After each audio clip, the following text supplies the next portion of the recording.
reason why I brought up this topic is because I find that it's something that a lot of people have been struggling. By a lot, I also mean sometimes me.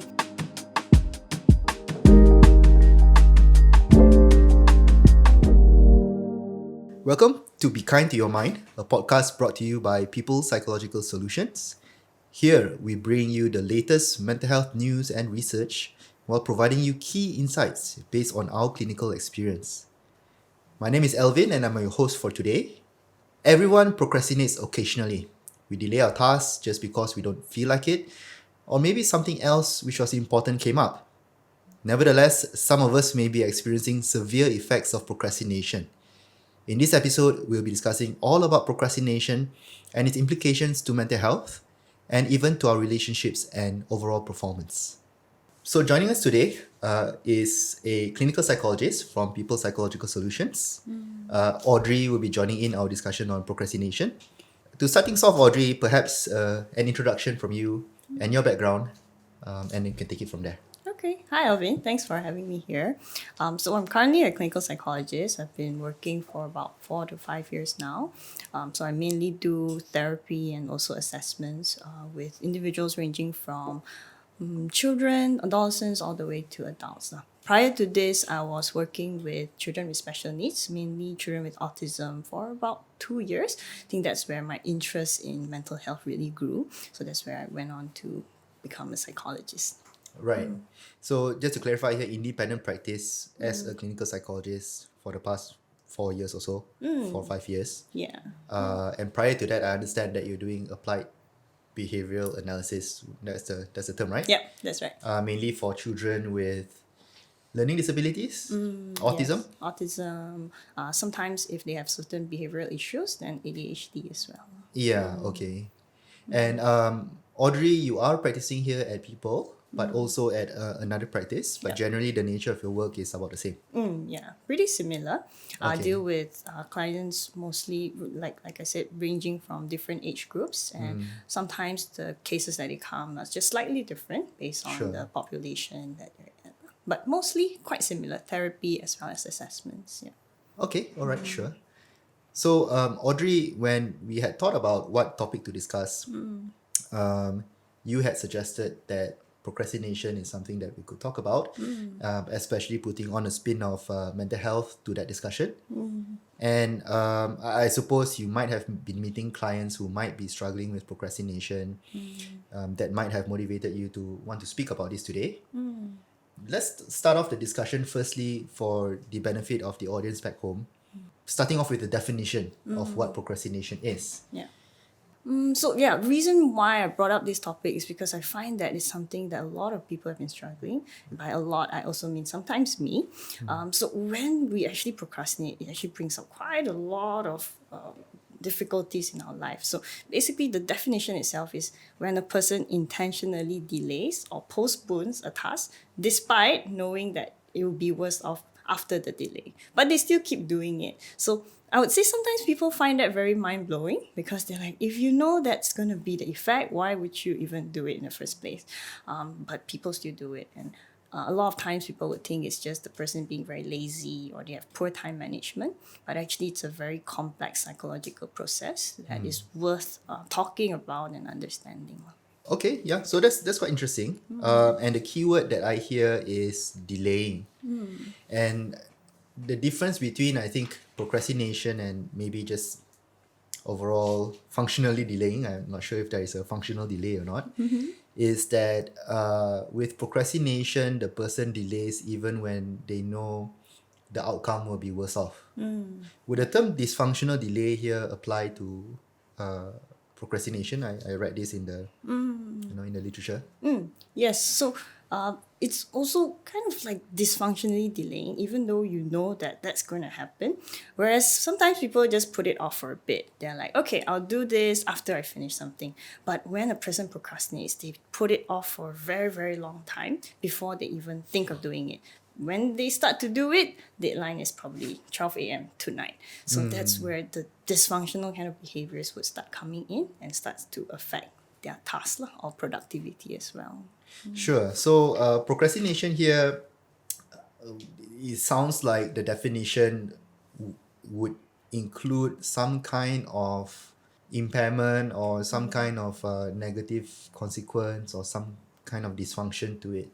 It can be different to me. For example, if I maybe made a coffee and then a call came in and I'm telling myself I'm going to drink the coffee after the call. So that wouldn't qualify as procrastination, but rather procrastination would have some kind of negative effects later on. Yeah, because the difference is you would actually go back to that task and then complete it. But someone who procrastinates would actually put off the task completely, and sometimes out of their mind, out of their sight for at least few days to sometimes even a few months. And then definitely it will cause them a lot of negative impact.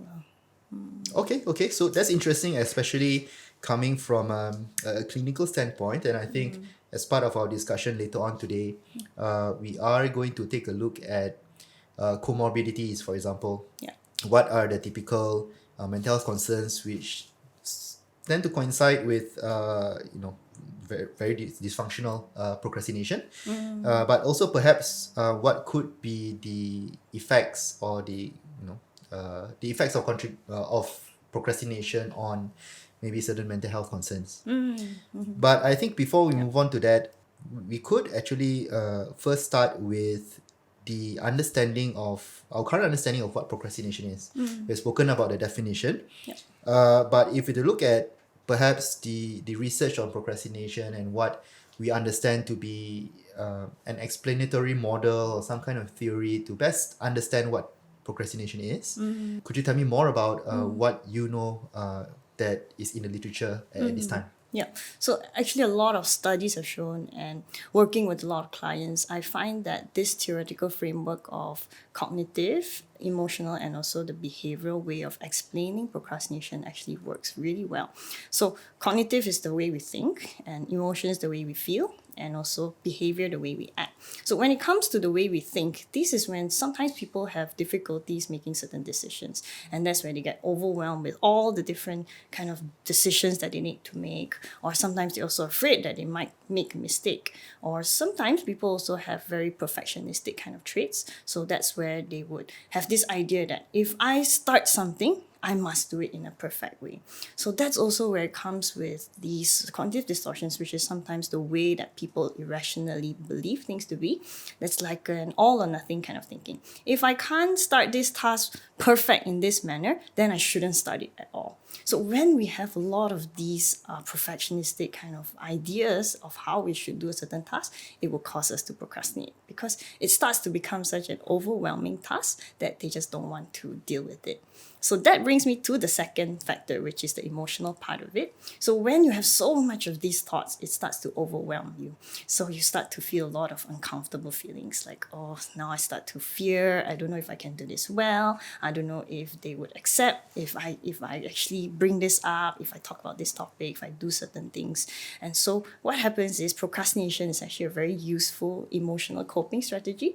So what procrastination does is it actually comes and saves you, helps you escape all these uncomfortable feelings. So what happens then is this procrastination becomes a coping strategy. So now after I procrastinate, while I'm procrastinating, I don't feel any kind of uncomfortable feeling. Instead, I actually feel relief. I don't have to deal with this problem. So what that brings us is also to the third point, which is the behavior that we actually do these things. So what happens is we actively avoid these tasks. We stop doing them, and then we start to engage in more distracting kind of things. So I don't know if you've ever experienced this when you have a deadline and then all of a sudden you look around your room and you just want to clear your whole room. So you start to clean, you start to find certain things that are exciting, and before you know it, the whole day has passed and you have not done a single thing for the assignment.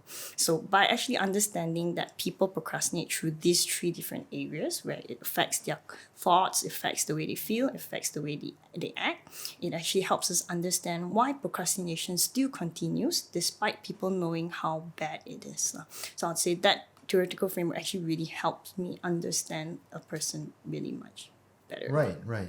So in a nutshell, when you had described the cognitions or the way that we think, the emotions and the behavior, you are describing sort of the mechanism as to what actually promotes or maintains procrastination. And from what I understand, you've shared about perhaps certain ideas or ways of thinking that people might have that actually contributes to procrastination. Yeah. If I must complete a task when I start it, it becomes a hard rule that I follow in day-to-day life. Yeah.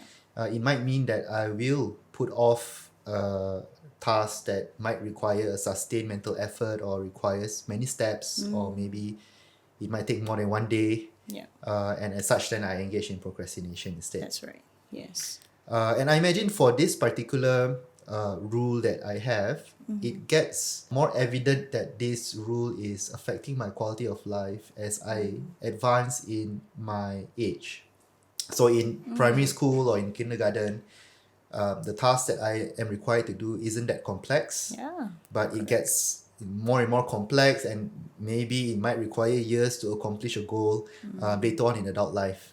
And I think with the issue with procrastination, it tends to get more aggravated as we progress in age and with the complexity of the tasks that we face. Yeah. So I can see how that can be detrimental with a lot of adults holding on to certain ideas on how they should be approaching tasks or goals or problems. Yeah, exactly. Because if you look at it, when you're when you're in kindergarten, the only thing you have to finish is how fast and how much you complete coloring, and then you just go home and you try your best to do it. But you try to still do it the best that you can.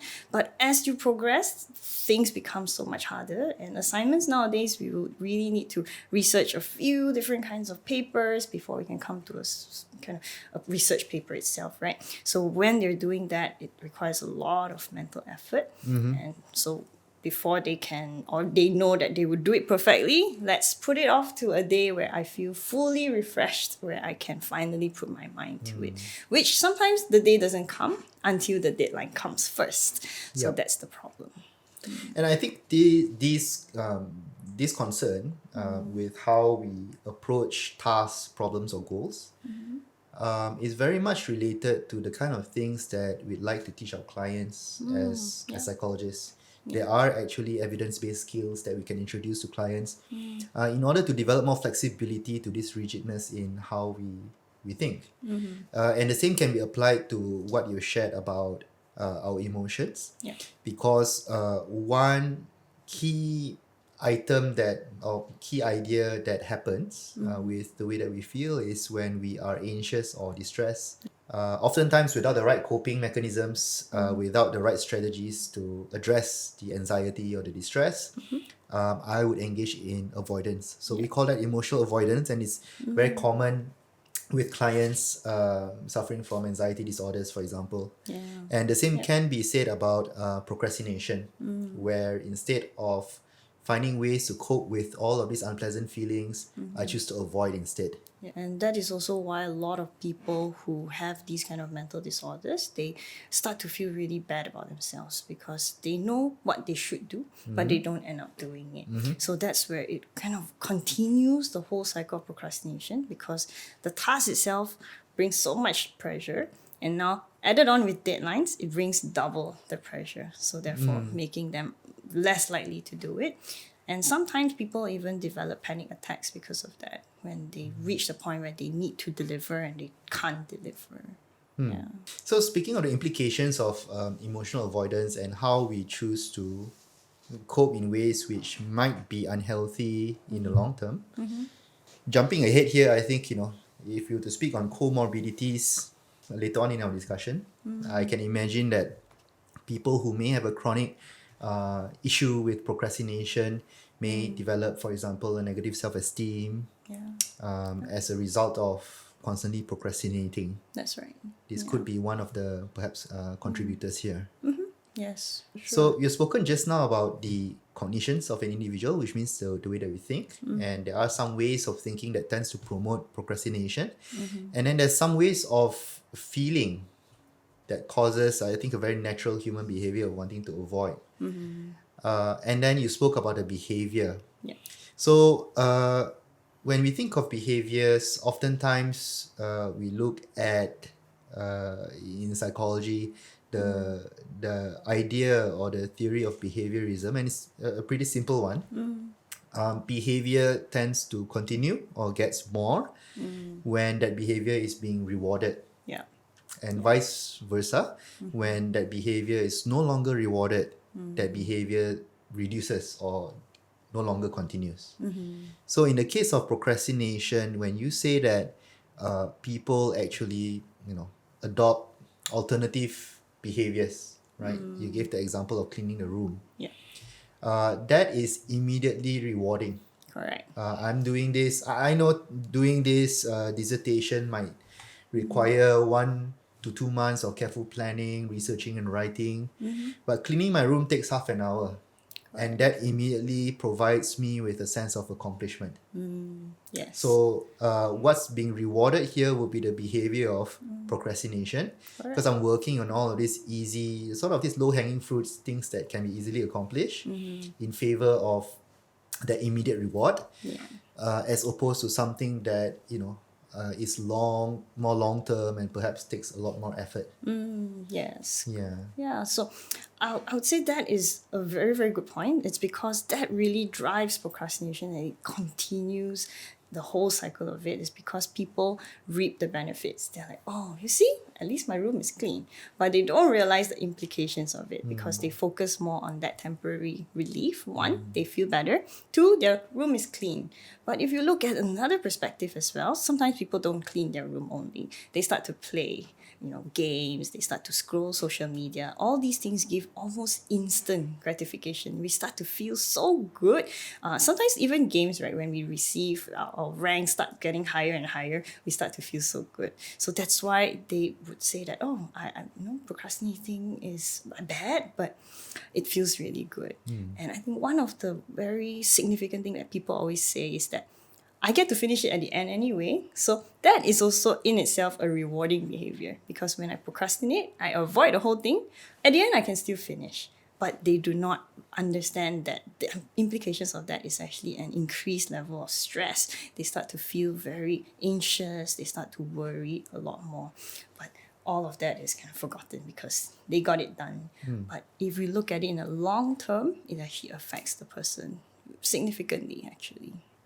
So it's almost like, if I can provide an analogy here, when a computer is turned on and there are background processes that are actually happening, or like our phones, all the apps we didn't kill off, right? Yeah. So when we unlock our phone, we can see a screen, but actually a lot of things are going on in the background. Yes. And the same goes with someone who chooses to procrastinate on important things, that while it may appear in the short term that things are going all right, but there are actually things happening in the background that kind of worry and anxiety, that does take up mental effort. Yes. So as such, then when we think about mental resources available to someone when they do procrastinate, it's definitely much less than someone who isn't procrastinating. Correct.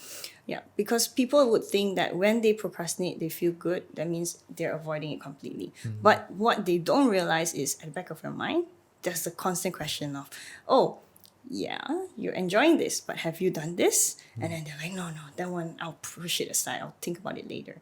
But every now and then, they're constantly filled with a lot of reminders, a lot of guilt, and sometimes also shame, because they've pushed it off so far and so long that when the task actually comes and say, you only have 3 hours left. So that's where they start to feel bad, they start to feel guilty, and then they beat themselves up. So that's why it becomes very, very detrimental on their own mental health as well. Yeah. So simplistically, if I think about how much mental effort I can put out in a day, and let's say I have 10 units of that. If I'm procrastinating on important tasks, in the background, I am worrying about that. I'm thinking about that, planning on it, and that probably takes up maybe 2 units or 3 units. Okay. So I'm left with 7 or 8 that I can use for other tasks that I'm doing throughout the day. Yeah. But you've also highlighted that aside from cognitive resources, there's also the emotional implications. Correct. Because some thoughts that I may have when I'm procrastinating on something important are oftentimes going to be self-critical thoughts, thoughts with regards to my competency, or thoughts with regards to my abilities, right? So my competency, my abilities, that I should already be doing it. How come I'm not doing it? And that leads to negative emotional consequences. Correct. So overall, we are thinking about yes, so there is this task performance that I need to actually perform in this task and complete it. But I think as psychologists, what we are concerned about will be more of the mental health implications and the quality of life implication. Yeah. So mental health implication here could involve cognitive resources, right? So am I actually having adequate amount of resources available to function in a day? As well as the sort of the emotional well-being of the individual. You've mentioned about guilt, shame, and so on. Yes. So this is something that if a person presents to me in therapy with procrastination, I'm more concerned about that. Yeah. Yes, tasks, it's something that we need to do, and likely we need to develop some skills to do it successfully. But also that this behavior of delaying that task is causing you some kind of impairment towards your emotional well-being, or maybe even your mental abilities. Yes. And I'd like to speak more about that in my next question to you here, is that whether or not procrastination, when we delay tasks, and from what we understand, is delaying tasks dysfunctionally, are there any mental health implications to procrastination, Yeah. as well as whether or not procrastination has a relationship perhaps to any mental health concerns that we know of? Yeah. Okay, so there are two parts to it, right? One Yeah. is more of the implications of procrastination on it, on the mental health, and one is the kind of like a comorbidity, whether or not they would have Yeah, that like a symptoms, right? part of a presentation of a mental illness, for example. Okay, so of course, when we talk about procrastination, it really impacts a person because it actually increases their stress level, because when the task came, it was scary, but now when the deadlines come, it's even scarier. So from then their stress level increases, and then they start to be frantic, and then sometimes people will just avoid going to work and not fulfilling all their responsibilities. So what happens then, it actually affects their work, their productivity, and then they'll start to receive a lot of negative comments. And apart from that, it also really impacts their mood, because maybe when they started the task itself, it was okay, it was still manageable, but then now, after putting it off for so long, they feel so much guilt and so much shame, to the point that it starts to affect them mentally as well.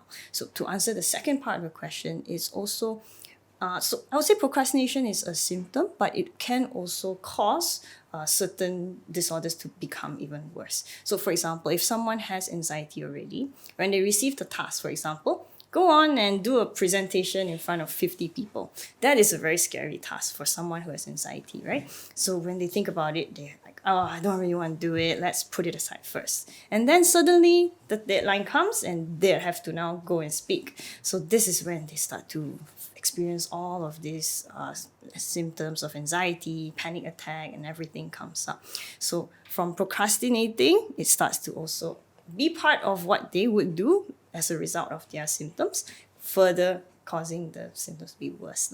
And one more example is, for example, people who have ADHD. So they themselves have symptoms that are like, let's say they have inattention, they have difficulties organizing their tasks, which makes it hard for them to complete a task. Therefore, when they procrastinate, it feels good for that moment, but then what happens then is that they now need to face all these tasks again, which now it's a pile of it, they're less likely to do it. So therefore, I would say it's always interchangeable. It can cause someone to have really more difficult symptoms to actually deal with, but it can also cause them to start having mental health issues. So that's the scary thing about procrastination, because people always think, oh, procrastination only, right? It's just a very simple thing if you just do it. But it's not so simple, especially after we've talked about understanding the complex process of it, how it affects the way we think, the way we feel, and the way we act.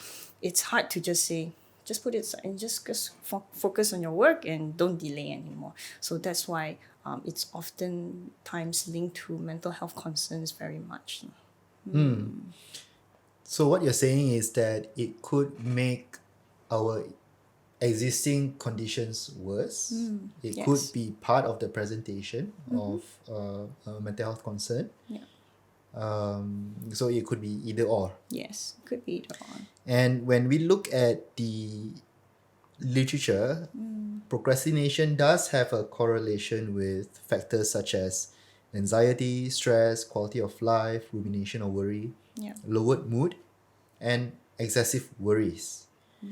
Now, I'd like to add on to what you shared and think about this from the point of view as of a psychologist who is currently in a session with someone who had reported is reporting issues with procrastination, Okay. and that this person might have been severely impacted by procrastination. Maybe, for example, issues in relationships, work, and so on. Okay.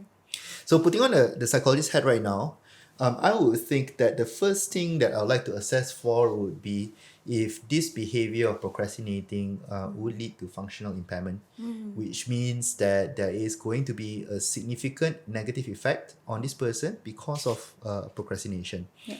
Maybe this person had procrastinated, but generally excelling in education, in their education and work, and relationships are pretty harmonious. Probably not so much of an issue. Okay. But if this person is having conflicts in relationships due to procrastinating all the time, not delivering work requirements, then maybe a cause of concern. Yeah. And although procrastination, like what I've discussed, has its negative implications, I would also want to think about it from a clinical standpoint as to what could be the potential comorbid concerns, Yes. or could this behavior be part of what we see on the outside, but be a part of perhaps an expression of some kind of symptom of mental illness. Yes. Yes. So as a result, then I might want to differentiate or perhaps think of differential diagnosis with several mental health concerns that may impact our behavior in that way, such as screening for depressive disorders, anxiety disorders, and also ADHD. Yes. Correct. And the reason for this is like what I've mentioned earlier. While there can be, a certain amount of mental effort that we could sustain or use throughout the day, people with ADHD might have less than that, right? So if a regular person might have 10 units of sustained mental effort in a day, he or she procrastinates, and that takes away 2 units, right, for simplicity's sake. Yep. But a person with ADHD might start off the day with maybe 7 or 8 units. So procrastination on its own might already, affect the person's cognitive resources quite a lot. Yeah. And the same goes with emotional functioning as well. You mentioned about guilt, shame, because all those are presentations of someone who might be depressed. So while procrastinating sometimes might make me feel bad, but for someone who is already depressed, procrastinating might be, perhaps a characteristic of a much bigger problem. Yes, correct. And I think that is why procrastination is something really difficult to just treat on its own, because a lot of times when people come in and just say, I procrastinate, but they do not understand that it already has impacted their lives in so many different ways, where it impacts their mental health, it impacts their relationship, or sometimes they also have already existing mental health disorders. So that's why when we see clients, we don't just give the set of tips like, okay, just do this, set just deadlines and all that all on its own without actually finding out.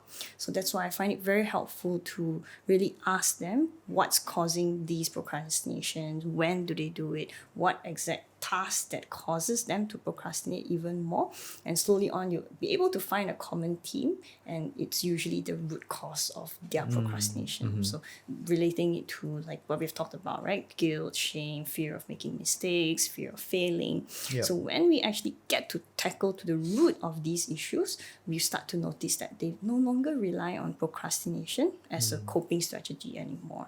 So that is why it's very important to not just look at the symptoms like you said, right? They just procrastinate. But actually there are a lot more things for us to assess and find out what are some things that they have as well. Yeah. So I think this discussion might be a little bit more complex if we to consider what other factors that we should be thinking about although a person may present with a very specific problem of procrastination. Yeah. Because our understanding of mental health would oftentimes be an interaction of the biological, psychological factors as well as our environment. And we've also spoken about how procrastination could be, perhaps a very specific problem that the person is currently going through, Yeah. but could be a presentation of, one factor out of many in terms of that overall, big picture of that person's mental health. Yeah.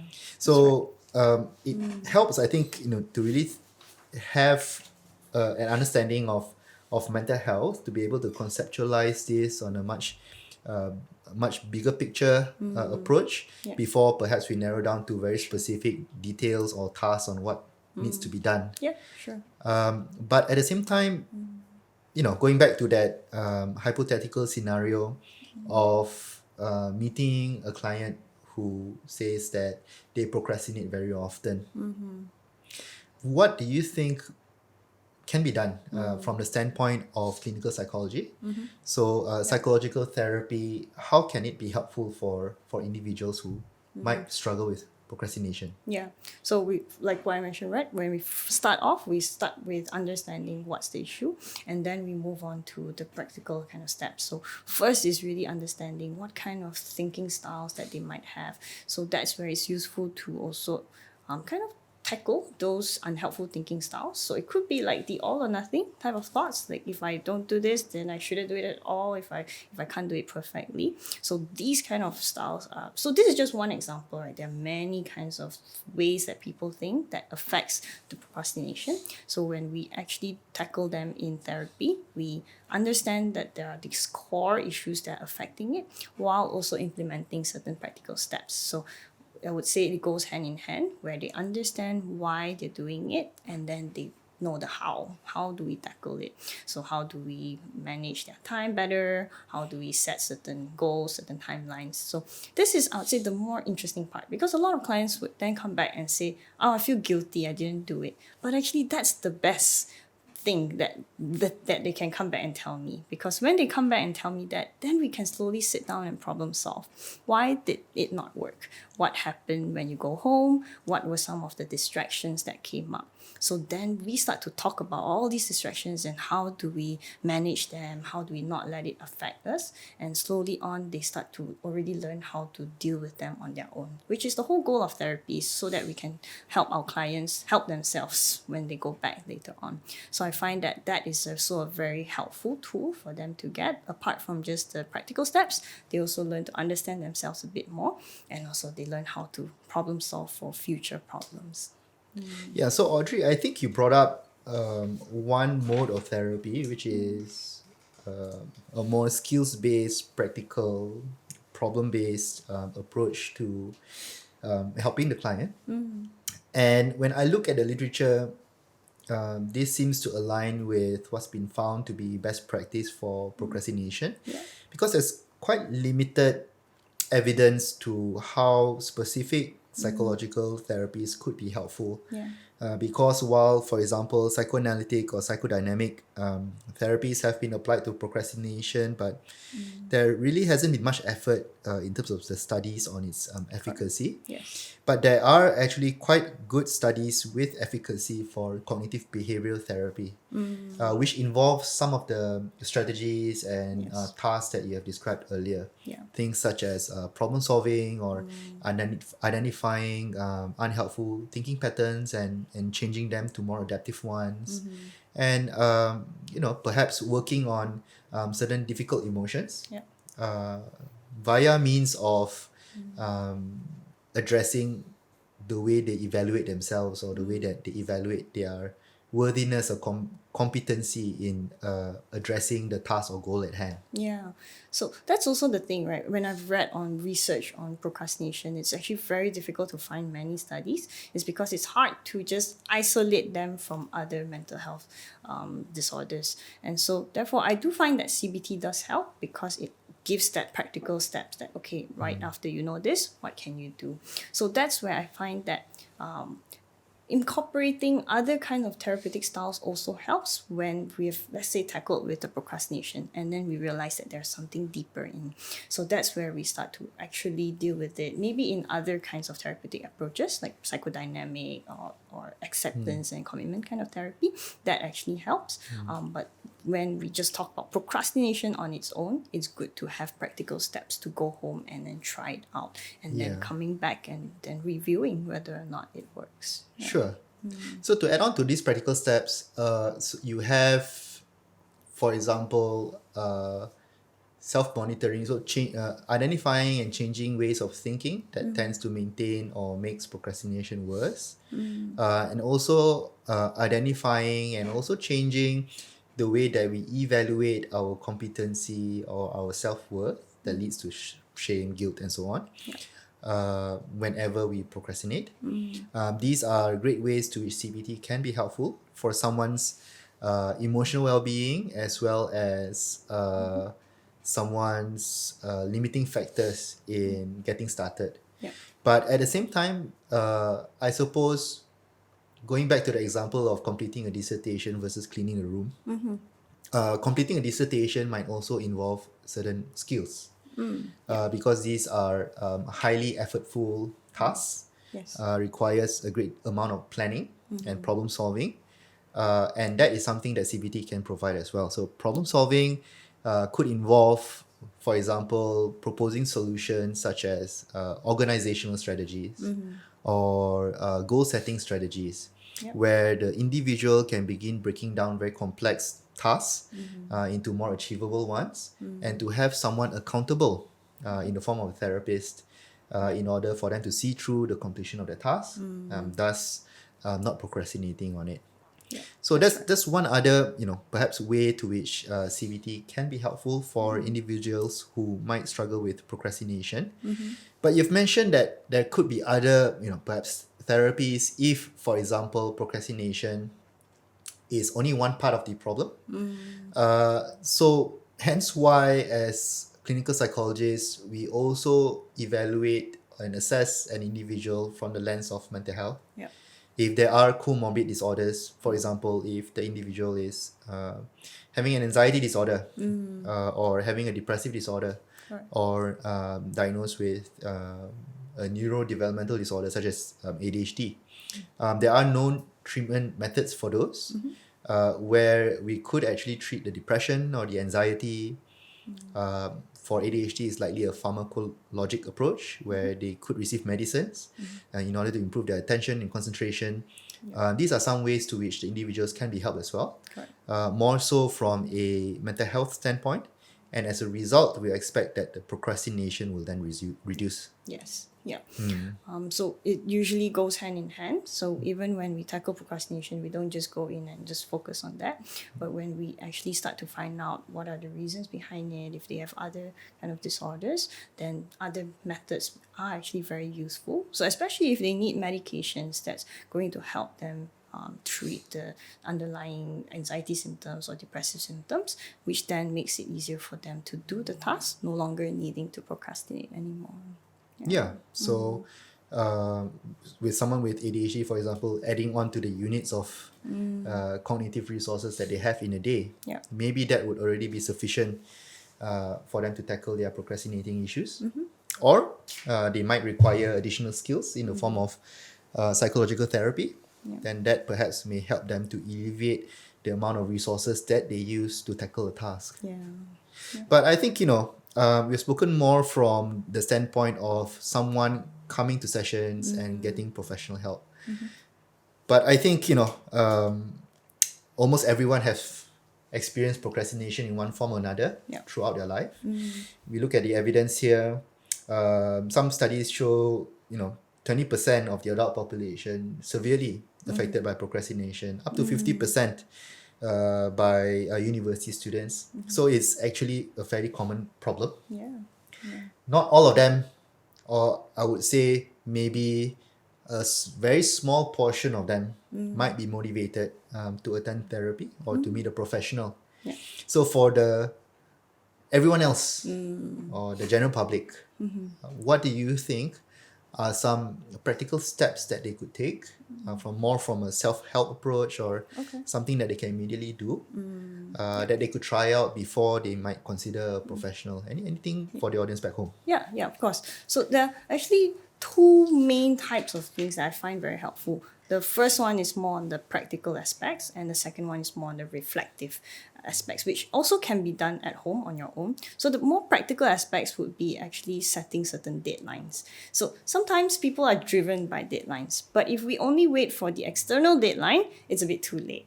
So when we set certain deadlines on our own, we have this, let's say that's this segment, we do this by this date, and then we try to complete it earlier. So this coupled with the second point, which is actually breaking down the task into smaller steps, is very helpful. So sometimes when we look at a whole chunk of information and you know that for an essay to be done, you have 2,000 words, and you're just like, no, maybe not today. But instead of just looking at it as one chunk, you can break it down into different steps. Like, okay, maybe for this, today I would only finish 2 points. And then for these 2 points, I set a deadline. Okay, by this date, I should finish this. And then we start to do the same for all of the others, which is actually very helpful. And one more thing I find helpful is also time management kind of strategies. So there's this thing called Pomodoro. I don't know if you've heard of it. It's quite famous. So what people do is that they work for 25 minutes. Sorry, a funny thought came in. I thought Okay. of Komodo, which is a Komodo lizard. dragon, really? But Pomodoro is different. Okay, Pomodoro is slightly Okay, different. yeah, sure. Very interesting thought, yes. Pomodoro Correct. is not a dragon, Yeah. but the technique is where you do 25 minutes of work and then you rest for 5 minutes. And then you Sure. do that for 4 times and then you get a longer break. So, of course, it will not be as easy as like when you first start, you'll be expected to be able to do it well.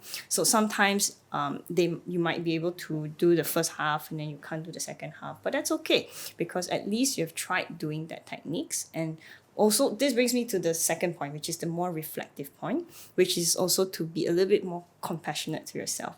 As we have discussed earlier on, we understand how self-criticalness can really impact procrastination. We think that by being critical of ourselves, we will be able to do things better, do things more. But in actual fact, it causes us to avoid a lot of these emotions. So when we're actually kinder to ourselves, by kinder, I don't mean dismiss, like, oh, it's okay, I don't need to do anything. But it's more of it's okay, I have at least tried to do 2 sections. Tomorrow, I'll try the third section, rather than saying I should have done this, I should have done harder, I should have worked harder, I should have done that. So as we know that self-criticalness actually makes it even harder for us to complete the task. And the last one, which I find one of the most important things, is actually asking yourself why you're procrastinating this task. So when we actually try to tap into the emotion itself, we try to understand, oh, what about this task that makes me avoid it? Is it something to do with fear? Is it something to do with failing? Is it something to do with the judgment of people? Even though you're not in therapy and you can't work on these things, but being aware that, oh, this is something that I'm struggling with helps us get an insight of why we procrastinate. So that's where we actually look at that and we're like, okay, so if let's say the task is very difficult, how can we resolve it? So that's where you go to your teachers, you go to your friends, you go to your colleagues, you go to family, and then you're like, okay, this task is really too heavy. Can you help me in this section? Maybe after I finish this section, I'll be able to complete the others. So to kind of sum it up is actually to be a bit more aware with how you feel and what's going on in your mind, instead of just continuing the behavior of avoidance, which just further continues the cycle of procrastination. Yeah.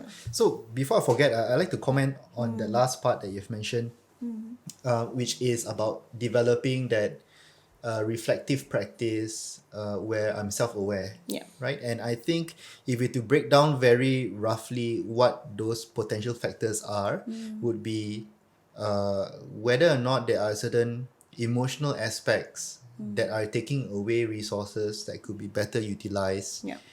to complete the task.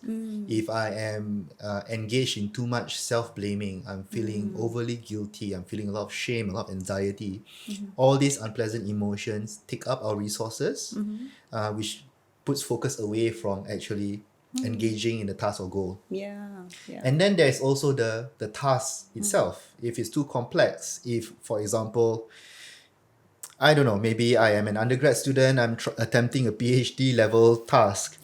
So that unsuitability requires more practical guidance in the form of how can I increase my knowledge, how can I actually get the right mentors, how can I break down the task. So more task based. Yes, correct. And thirdly would be if cognitively I have already overutilized my resources. If I'm already engaging in a lot of cognitive work throughout the day, do I still have the capacity in order to engage in this particular task or goal? Yeah. If I am engaging in all these small behaviors throughout the day, putting off this dissertation that I have, likely all that is already using up quite a fair bit of mental effort, Yeah. which otherwise could have been utilized to achieving one small portion of the Yeah. of the task at hand. Yeah. So correct. three main factors here would be your cognitions and how much resources you have, your emotional well-being, as well as the task. At the same time, the earlier 2 points that you mentioned, I think if I were to relate it to what we teach our clients in therapy, the first being developing goals.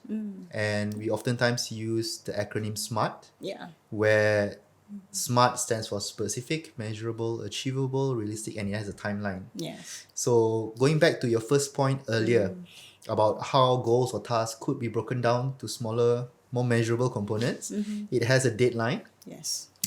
All this fits into SMART goal setting, and I think it's something that the audience back home could immediately apply as well. They could just do a Google search on how to set SMART goals Yes. and go ahead and do that. So instead of I need to finish my dissertation, which seems very unspecific Yes. and seems like a big mountain to climb. Yeah. I'd like to set a SMART goal for the upcoming 1 week. What is it that is measurable, something that I can do and measure, and the timeline being 1 week? Correct. Yes. And you also mentioned about self-compassion, and I suppose that would be a good strategy for us to relieve some of the emotional resources that we could otherwise, use to actually perform the task. Yes. Correct. Yeah. So a lot of times, once we have that kind of structure going on and we're a little bit kinder to ourselves, the behavior would follow, where we start to be able to do the task rather than procrastinate all the way. So Audrey, I think we've had a good discussion on procrastination today, Yeah. and that's all the time that we have right now for this episode. But I think to really sum up our discussion in the past 45 minutes or so, in one sentence, if you have any tips, any guidance, or any thoughts to share with the audience back home, what would that sentence sound like? So we've talked a lot, I think, for a good 40 to 45 minutes. I think if there's only one thing that anyone can take in is, I'd say the most important thing is really just to be kinder to yourself.